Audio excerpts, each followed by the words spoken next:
Oh, We got that cool. Babysitter's coming at 6:30. oh, that's funny. Well, they could learn something. It's a lesson in civics. Civic. Yeah, we could sit them up here if they want, it's down on the shelf. Councils are getting younger. They might as well learn now. Councils are getting younger and younger. Yeah. It's okay, all right, you gotta do. How's Sandy doing down there, all right? Doing good. Running around like crazy today, but doing good.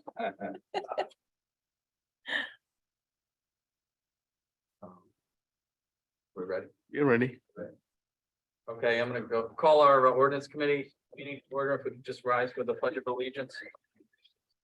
I pledge allegiance to the flag of the United States of America and to the republic for which it stands, one nation, under God, indivisible, with liberty and justice for all. Thank you.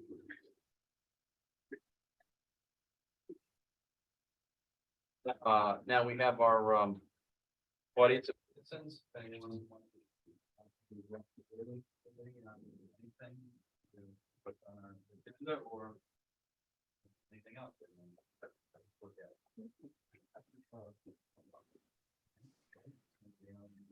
Zoom world. Hi, I'd like to speak. Okay, so we'll go ahead and the audience of citizens and get to our we have approval, right, of our minutes from Hello, I'd like to speak. oh, I'm sorry, somebody out there? Yes, the audio on your side's also cutting in and out, just FYI. Yeah, so for audience of citizens, 158 Elwood Road, Peter Zarabozo. I'm just here to discuss a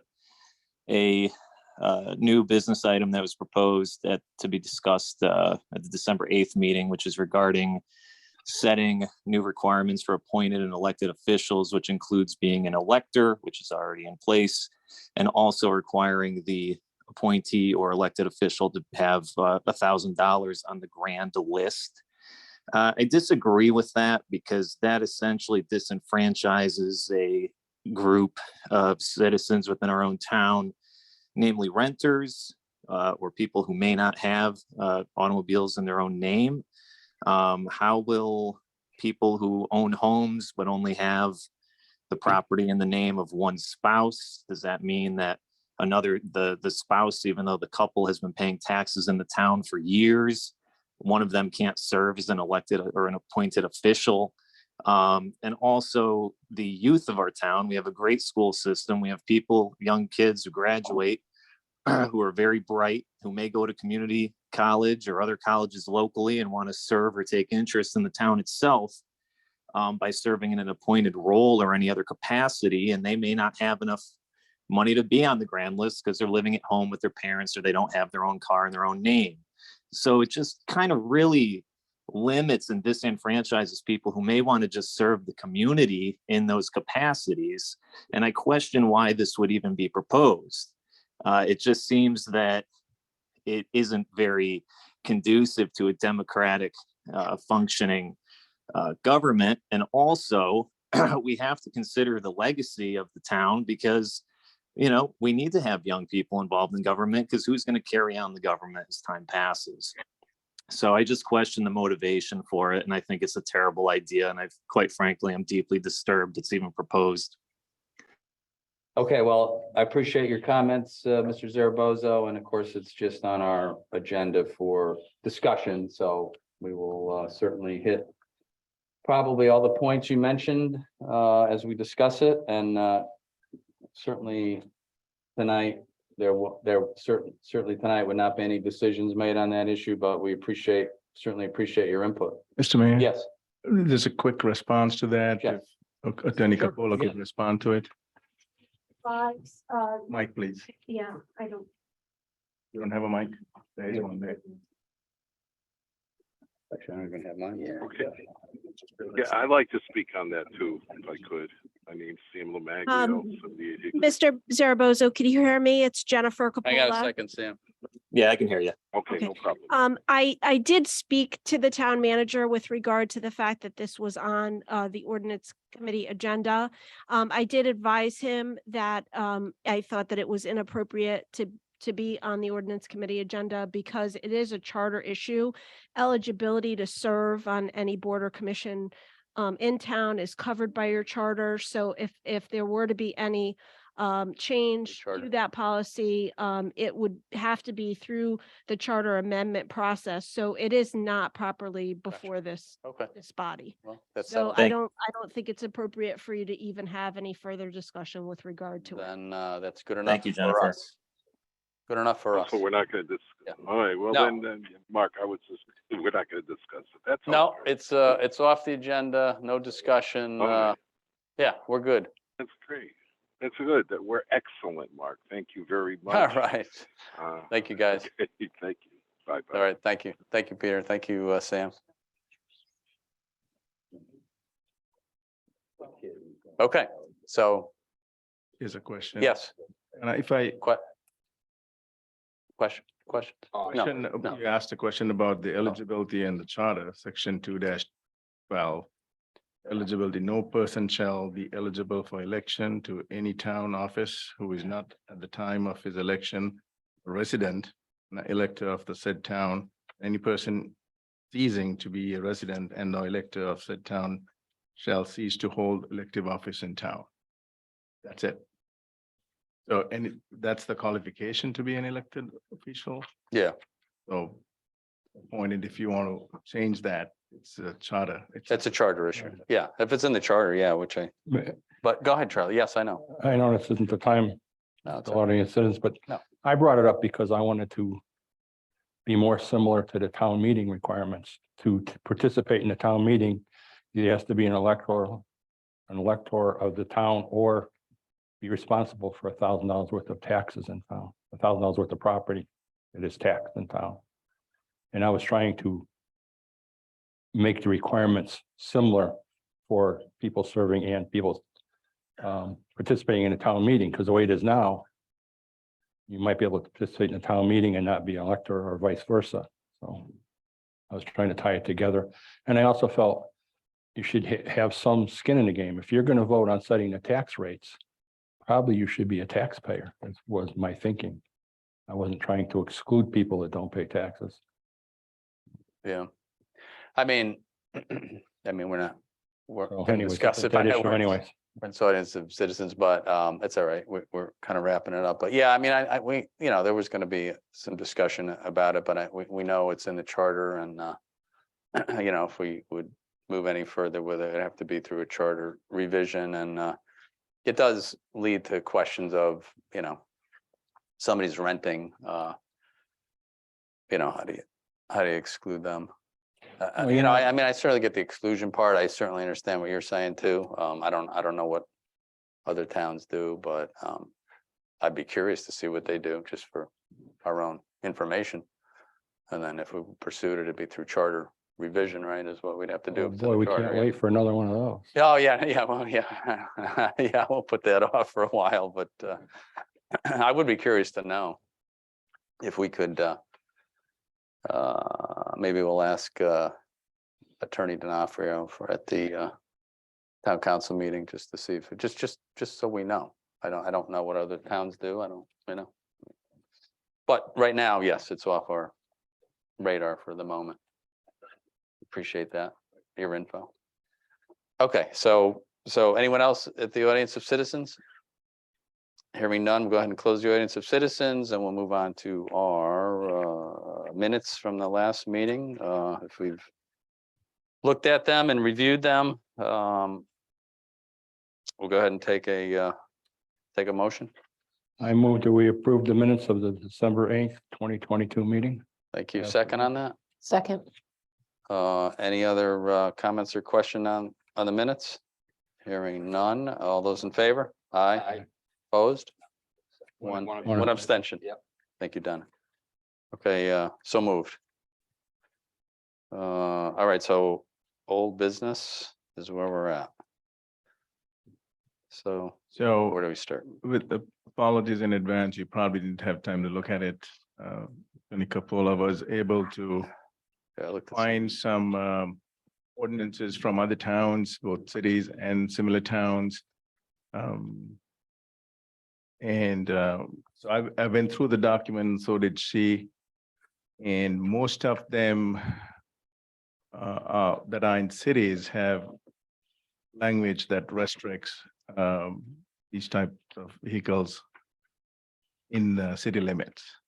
And certain streets are designated as off because they're in the city area. As far as towns, most of them, what we have in terms of restriction is a little bit tighter than some of them. For example, most towns have 7 a.m. to 10 p.m. in the night and 7 to 9 on Sundays. And they are handled through a noise ordinance. So they would say not to exceed 55 decibels during the day or 45 decibels in the night time. On Sundays, I'm sorry. Yeah, okay. So And we don't have that. We don't have the don't decibel, have a noise right? ordinance, so to say, but we do have other language that restricts the amount of feet away from a property line or a Yeah, dwelling. what's our fee? It was 50. 50 is ours? Didn't that, and some of the others that I looked through, they were more, right? Some had The only one I found was Rocky Hill that had 500 feet 500 feet. Okay. from Pro- the Property lines? property line of the neighbor. Okay. So again, you have to think about enforcement. If you come up with 500, who decides where the 500 mark is? And we also have Lieutenant Solak in case he wants to give any advice on, we've been dealing with this neighborhood issue for a while. Yeah, well, it'd be good to hear from you. Come on up, LT, come on up.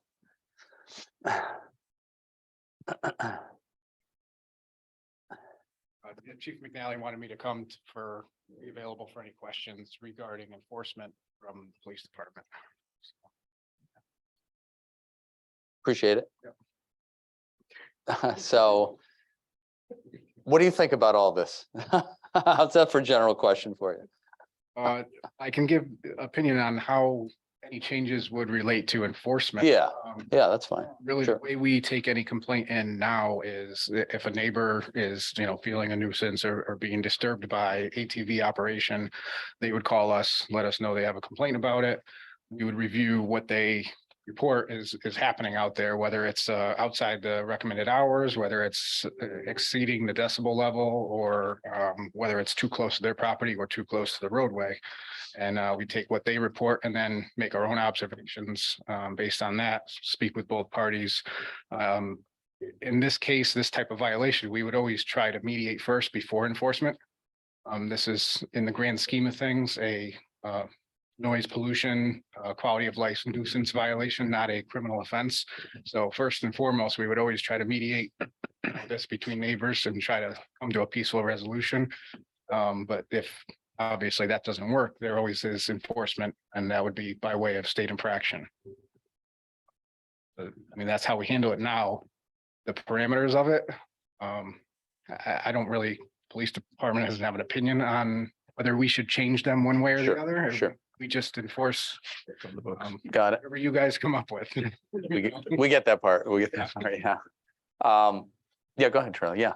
If we came up with some of these are phenomenally complicated decibel levels and sound ranges, and is that really practical to enforce? I mean, When it comes to the decimal levels, like we do have, and correct me if I'm wrong. The copy I have is it the latest revised 2018? Is that latest? Okay, so we do have decibel restrictions in ours, correct?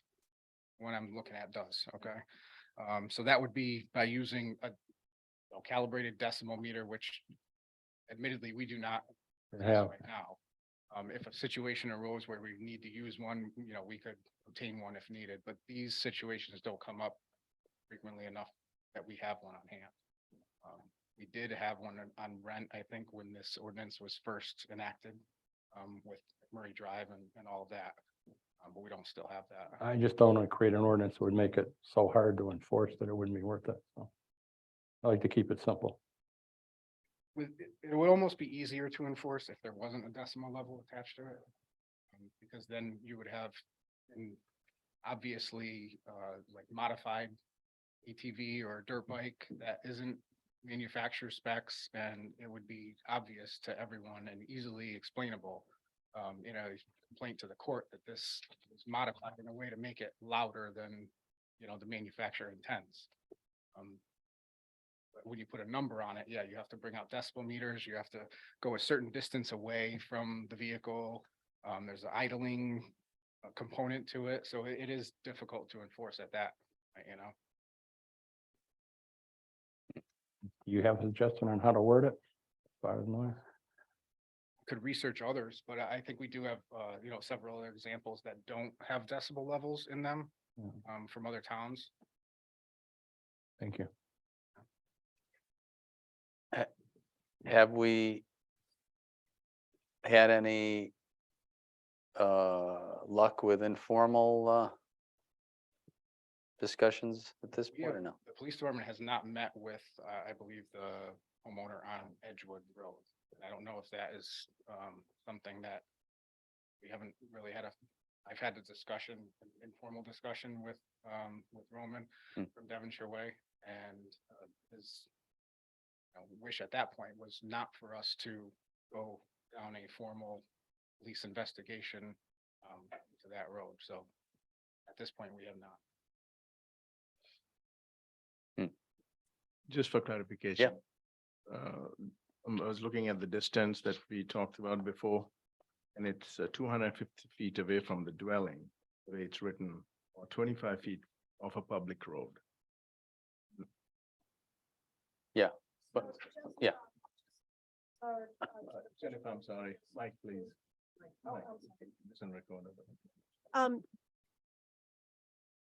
Just with regard to the question that was just posed, one of the samples that I gave you was Middletown, and Middletown does have a provision in it with regard to noise from private property. So it says no person shall operate or cause to be operated any motor driven cycle, all-terrain vehicle, or snowmobile upon any private property within the city, except with express permission of the owner. No person shall operate or cause to be operated such a vehicle in any manner which would cause nuisance, annoyance, alarm, or harassment of any kind to persons, domestic animals, or game. So I think that's what the officer was referring to as one potential example. Less restrictive language still leaves a lot of room for interpretation in that, right. because one person's nuisance and annoyance is not another person's nuisance. Sure. It's always. Yeah, no, it's be subjective at some point, yeah. I agree, it's subjective and there's room for argument, but by the time an officer gets the meter and sets it up the proper, it's gonna turn into a science project by the time you get the problem solved. And that too. It's common sense has to kick in somewhere. I mean, the decibel meter would require, the party that's using the vehicles to cooperate, really, because we couldn't take those levels without Without cooperation. going out there and saying, hey, we'd like to test the decibel levels of your vehicle because a neighbor, feels that it's annoying them and it's too loud and causing disturbance. So they would have to let the vehicle idle for us while we take the reading a certain distance away from it, and then they would have to ride it around like they're usually riding it while we take the reading another distance away from it. So yes, it would be difficult to use that aspect of the ordinance as enforcement. Hey, what do we think? What are we thinking? So go ahead. Yeah. So if I could just talk a little bit more about what I gave you. Yeah.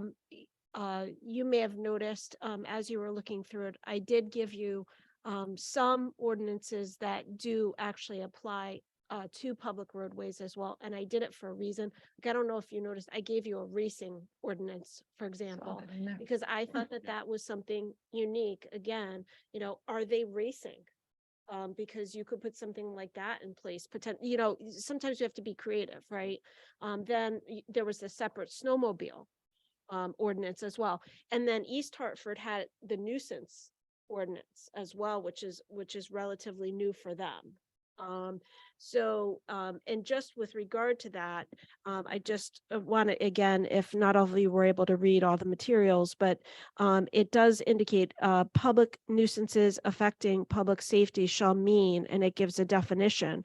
And subsection F of that definition is the operation on public property, private residential property, or non-residential private property within 1,000 feet of a residential property of any dirt bike, all-terrain vehicle, snowmobile, mini motorcycle, or other motorized vehicle not authorized for use on a street or road, provided that the subdivision shall not apply to motorized vehicles used in the operation of a farm or in the maintenance of property such as a riding lawnmower.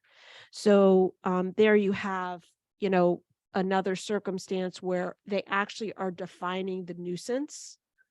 So that's another, kind of a different way of handling it as well, is defining it as a nuisance. What constitutes in terms of the operation of that type of vehicle as a nuisance, as opposed to saying, the operation may be determined to be a nuisance and nothing in this article shall prohibit a finding. Like if somebody were, like if an affected neighbor were to bring a claim in court, because obviously there's a body of case law that goes to private nuisances. So this is going a little different route by saying, operating in this way constitutes a public nuisance, and then they're able to enforce it as such. So so there was sort of a rhyme and reason, aside from the fact that Roche very specifically said he wanted to know what neighboring communities did. So I looked at all the municipalities within 15 miles of yours. I mean, I do like the fact that within that last one, they are protecting like farms, et cetera, because sometimes you need, that whether you're using it to put down, fertilizer or whatever, sometimes you can utilize it that way. So I think that's good because you're watching out for that.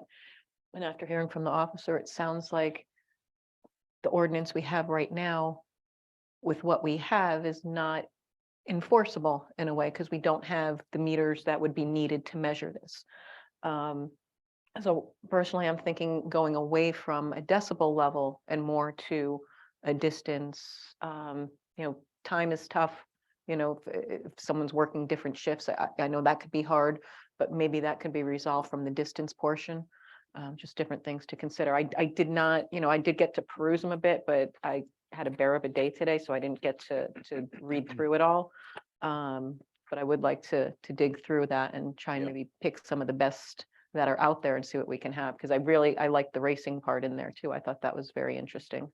I like the nuisance angle. That might be a better way to phrase it, huh?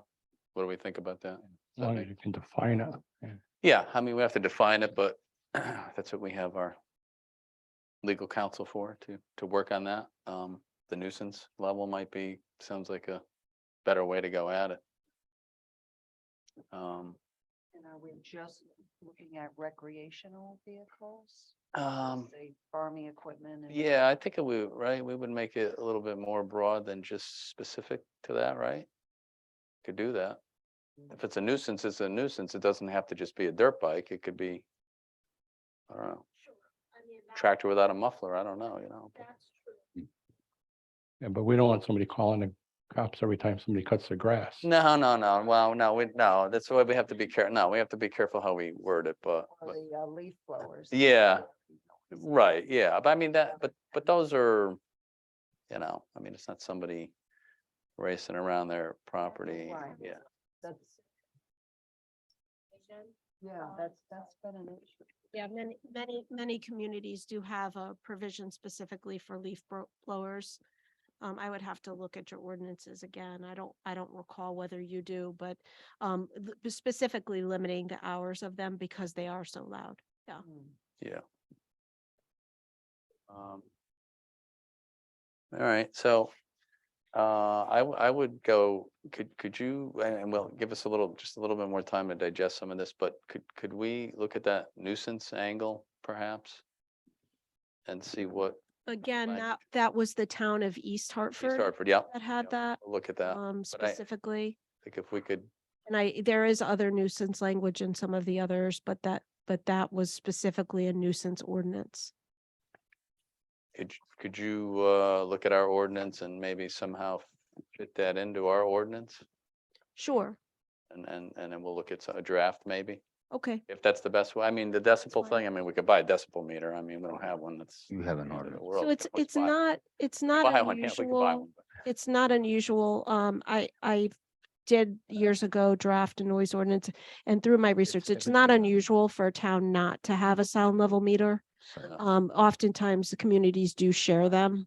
So, sometimes a smaller community will use a city's. The thing is about it, the one thing I do caution about is they are very sensitive, and you really do need to be trained in order to understand how to use them properly. There are certain types of noises that aren't necessarily easy to identify, but they can very much be a nuisance. So those low decibel hum type, that might be caused, like if you have, an industrial building that has a fan, a cyclone or something on top, sometimes that could cause noise disturbance. So, these are the things that come into play. Like if you were to do a noise ordinance, you would want to hit those types of nuisances as well. Yeah, I mean, I hesitate to take decibels out of it. Completely out of it. I don't know if that's the smartest thing to do either, but. Well, you have to be careful in Right. terms of, having language that is so subjective in nature that it's really not warning of what the offense is. Right. People have to be able to understand, what you're trying to enforce against Right. in terms of conforming their conduct. Right. So could you see if you could work something with the nuisance and decibels too? Maybe if ours is not quite what we are looking for. There's something better in some of these, ordinances. We'll look through them ourselves and see if we have any suggestions for you as we work this through. Maybe maybe we combine a couple things that we need to fix. The other thing I was thinking out as well as per the discussions was, let's say if we do say, okay, it's 250 feet. Yeah. But again, is it 250 feet from a dwelling, from the property Side back, line? yeah. And how difficult would it be for a police officer to show up there and say, okay, well, where's your property line? Exactly. But at the same time, you can have, a house sitting on 3 acres and, be right next to one property line and further from another. And how are you going to, so I think we have to be careful how we do, if we are going to put something in there that it needs to be X feet away, the easiest way to enforce it. So they're not looking for a site plan map or, where is your property line? Show me your markers.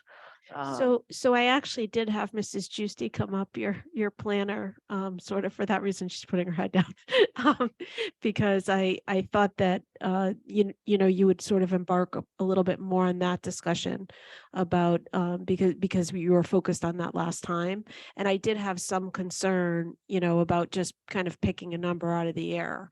If you were going to change it because of the implications of that, we may want to have different standards. Again, what I said earlier about being creative, because you do want to, you want to be fair to all the residents and recognize too that this isn't going to just apply with regard to one situation, but when you pass an ordinance, it applies to all properties all across Right, of the course. town. So, No, we have to be you can't ever forget about that. No, we have to be careful with that. Of course, we can't just make a specific ordinance for a specific thing.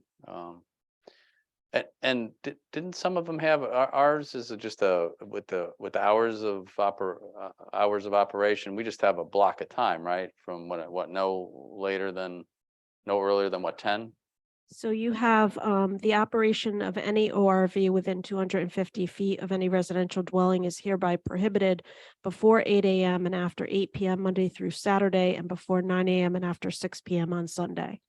And did I see something in here where some of them had blocks of time, like for no more than 2 hours or 3 hours? I mean, obviously from 8 to 8 is a long day of writing, which is some of the complaints I've heard, that it's a long period of time.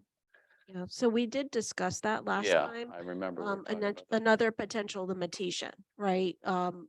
Prohibiting the activity to go on, for 6, 8 hours a day. Yeah. Again, that was something that we did talk to the chief about. Yeah. That does become Difficult. to difficult, enforce, yeah. but at the end of the day, that's about evidence gathering, right? So Right. if you have a neighbor that's complaining and they're saying, this began at such and such a time, and, they'll attest to the fact that it went on for 6 hours, then they're gonna, then it becomes a question of, what's the more probative evidence and all of that. So, Can we work on something like that too? sure, as an additional Yeah. alternative, sure. An additional element, and I apologize to the police department. We don't want to overburden you guys with, you have enough to do with, everything in town, and everything in general today in the world we live in, but so we'll try not to make it a burden for you guys to enforce. How long have you been an officer here? 15 years. Have you had dirt bike complaints before? Related to this ordinance, I believe the McMurray Drive situation was what came out of this, and I can. Right, but I mean, just in general, have you had trouble with kids riding like crazy and? Not rampant, no. I mean. My there's- point is, there's if you ever always- pulled up and said, hey, guys, cool it, and if they not, has anybody ever resisted to comply? No, and the more, serious offenses would be riding on roadways, not. That'd be a motor not vehicle on infraction, property, yeah. Nuisance noise related. One thing I wanted to touch on that the chief had brought up to my attention, was there any question on the complaint portion? Yes, and I would be remiss Clear up. if I don't mention that. So there was some discussion with the ordinance committee about whether or not anonymous complaints could be received, because we do have the requirement in the ordinance that it be, a formal complaint. So I'll let you address that, but in sum, the chief was against accepting anonymous complaints. So why don't you go ahead and talk to them about The that? ordinance in the enforcement section just reads that accept upon complaint. Now, we take that as resident calling us, saying who they are, where they live, where the violation is, so we can gather information. But also, I believe the importance of that part is so that this ordinance isn't used by police officers to take enforcement action when nobody is being aggrieved by someone. So if there's not someone being annoyed and alarmed and has a problem with someone riding on their own property, that we wouldn't go there and enforce this without a complaint. If that makes sense. That makes sense, but so, I think that's what that's there for. yeah, but if it is an anonymous complaint, let's say you do have someone complaining, doesn't want to come forward for some reason, if you drive by there and hear what they're complaining about. Yeah. I'm not sure how that harms anything. I get what you're saying. Yeah. The other side of it is that way, but if we do have someone calling about any activity in town, right? Let's say, someone's, whatever they're doing at some house. I mean, I would think you would drive by if you had anonymous complaints that, hey, Always, there's a bunch of people doing working on their cars in the front yard, or, I mean, that's more zoning, but I mean, or they're selling crack out of their front door, and I don't want to tell you who I am because I'm afraid of, I mean, just whatever it might be, even if you drove by to see if it's in fact true, if it's not, it's not. Someone's calling to make a problem for somebody where there isn't a problem. yes. You guys could probably determine that, generally speaking, probably in a lot of cases fairly quickly. Yeah, we'd Yeah. always look into. Yeah, of course, I'm sure you would. But it would always make it more difficult to actually get to enforcement. with Sure. this complaint, because you need independent verification Yeah. of that anonymous Yeah. complaint, because you don't have a witness to testify to the complaint, Sure. you know? Understood too. Yeah.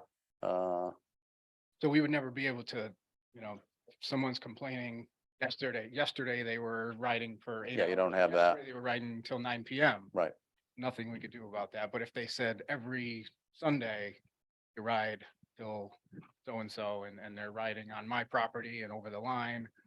If we went the next Sunday and. You see it have there. it, we see the independent verification of the anonymous Right. complaint. Yeah, and I mean, I think plus the person making the complaint, if it's anonymous, I guess would have to understand that, you know, hey, can only do so much if you call and place a complaint. You could call and place a complaint about anything, right? I mean, Yeah. yeah, I mean, if you wanted to, but I don't know. I mean, I could see it both ways.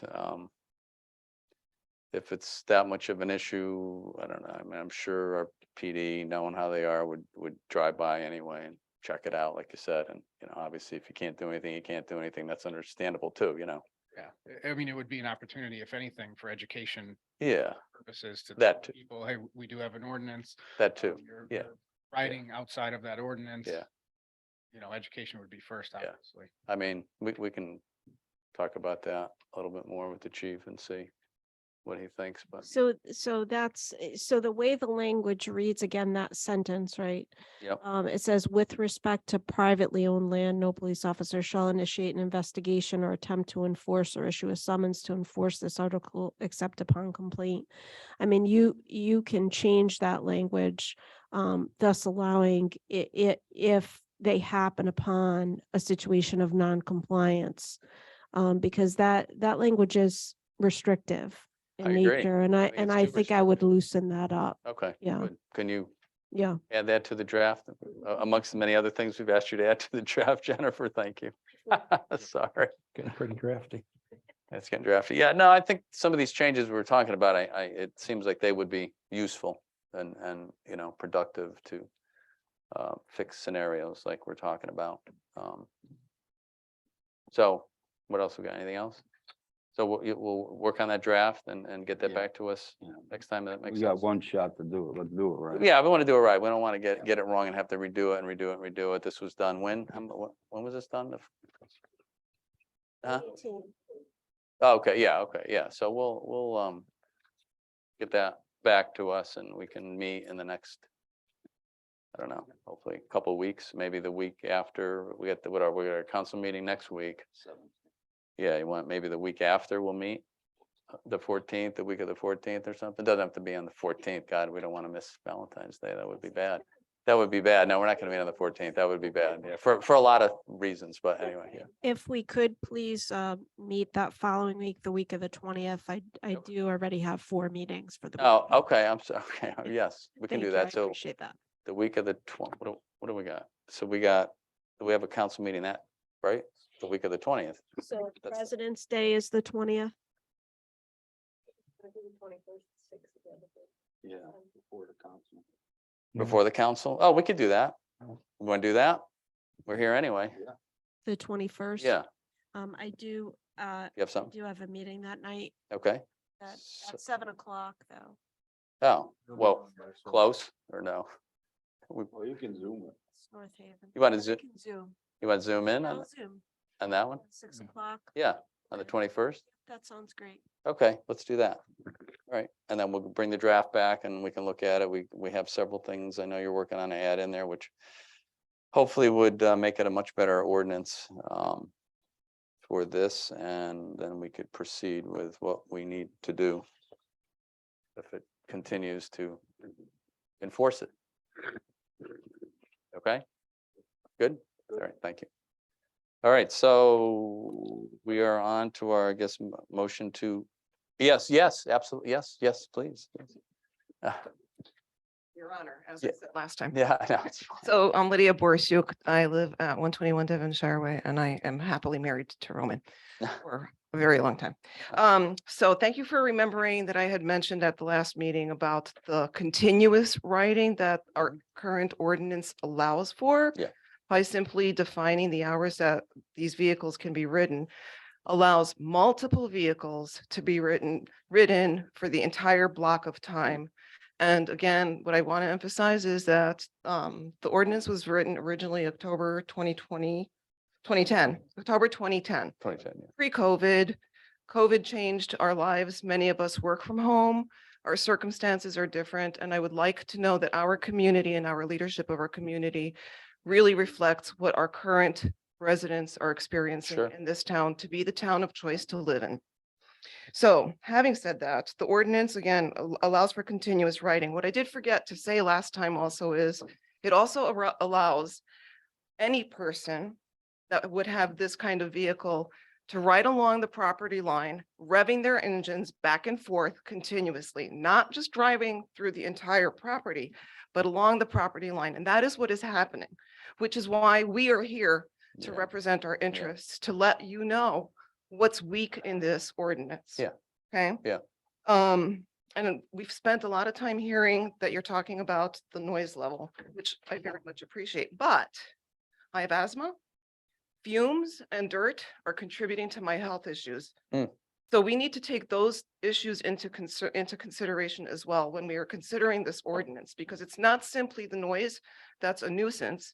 It's now the implications of the Sure. ordinance on the health of our residents. Mhm. And I'm one of them. And I have to start using my inhaler. Yeah. Which is not appropriate. I don't need to be doing that when I sit outside in my backyard and gather dust all over me and smell the fumes. So please take that into consideration as well. Thank you for listening. I appreciate it. Thank you for bringing those points up so we can look at that too. Yeah. Yeah, good. Yeah, thank you for that. Anyone else? We good? Just one, Yes. one comment, my Yes. favorite one. Yes. Rocky Hill. Just got my attention the way it's written. No all-terrain vehicle shall be operated in such manner, and they talk about the distance of 500 feet. It simply says that if you should not hear it from 500 feet away, period. It doesn't say decibel levels or anything. Right. If you're operating something and if it's 500 feet away, Yeah. you should not hear it. So I'm wondering whether this could be problematic though, but we could have some language to say if 500 feet from the property line. So if you're operating something then 500 feet away, I should not hear it from my property line. No, That's tough. it's a lot, yeah, but That's a lot to ask, that maybe. would Um, put a stop to all this. No dust, it would, no TVs, yeah, but I don't know. just read it, the Rocky Hill one. Yeah, the Rocky Hill one. Has some yeah. it doesn't say from the property line, but I thought we can use that language. Well, a greater distance from the property Greater line would distance. also help with the dust and the Dust, fumes. exactly, Yeah, because Right. it could be challenging, not just this property, if the owner, if you come in 500 feet from all directions, you might have a size of a penny maybe or a dime that you could drive the ATV. If at all, yeah. Yeah. yeah, I mean, that's, So think might be a little overly restrictive, but, we can see. Yeah, I mean, we are trying to be reasonable for everyone. It's very difficult to do, but we try our best and we will try our best. So the two really we should focus on is the East Hartford one, speaking of the nuisance angle, and then Rocky Hill or Roche, right? Those are the two that we have some language we Rocky can. Hill is closer to Berlin, you know. Yeah, no, it's right there. Yeah, exactly. Okay, that's good. No, we got some good, I think, some good things accomplished tonight. Appreciate Lieutenant Solik with that input as well. Yes, yeah, oh, I'm sorry. Yes, by all means.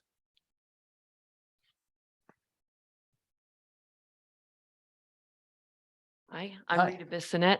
Yes, I how live are at you? 135 Devonshire Way. Nice to see you again. Hello, everybody. Hi. My concerns, in addition to what Lydia's already outlined in her presentation is, again, the nuisance level is not just the noise. Sure. It's the dust, it is the exhaust. Other considerations that need to be made in each case is the lay of the land. So Lydia's home, for instance, is higher than mine. Ah, So I okay. I have see. this Right. gully, and they're riding from that entire perimeter Yeah. behind Sure. their house past ours. When it hits my house, it resonates off of any stonework or building that's going on. Sure. I don't think any kind of environmental or decibel ordinance would work for that. seeing the dust levels, smelling the exhaust. I too am asthmatic, has to start using my inhalers.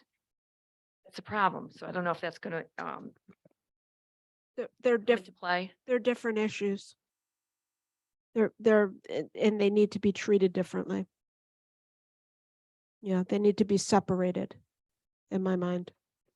So I'll come up with something. Okay, now one question I have, the police department. Because I have had an instance of a barking dog in our neighborhood, but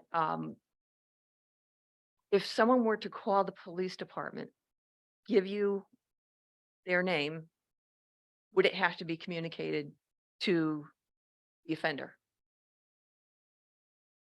Okay. Okay.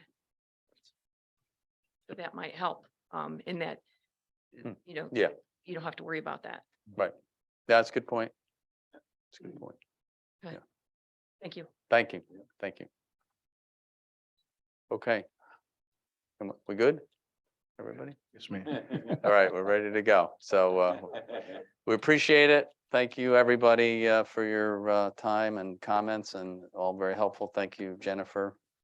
And I know you appreciate us giving you some more homework to do, so that's good. Appreciate you working on that. So with that in mind, I think we're all set. We can go ahead and motion to adjourn. So moved. Second, all those in favor? Aye. Aye. Opposed? All right, so moved.